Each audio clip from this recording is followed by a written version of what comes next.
Prosecution is terminating the presentation of its evidence. The prosecution rests its case. After 25 days of presenting their evidence, prosecutors decide to drop 5 of the 8 articles of impeachment they filed against Chief Justice Renato Corona. They are confident Corona will be convicted based on evidence they have so far presented. Essentially, we felt very confident. In fact, after Article 2, we were already contemplating to rest already because the evidence was overwhelming. The breaking point, the announcement of the Supreme Court that they will not allow 2 employees to testify at the impeachment court.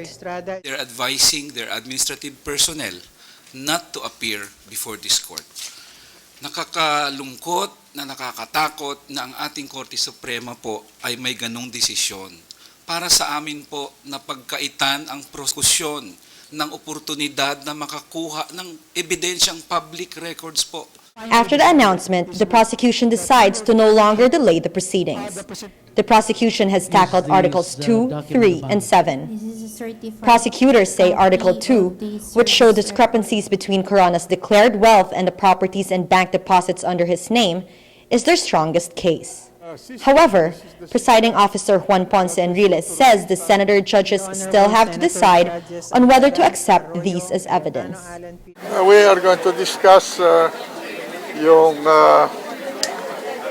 motion ng defense regarding the admissibility of what they consider illegally obtained evidence, and then also the position of the prosecution.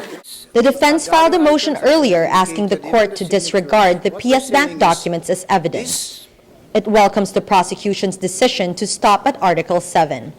Corona's counsel say the prosecutor's decision to end early proves their complaint is weak and that they had no evidence from the start. Makikita nyo mula nung simula pa lamang kung lahat ng pagkakataon para bigyan sila, kung gusto nilang kumalap ng ebidensya, ay pinagbigyan naman sila.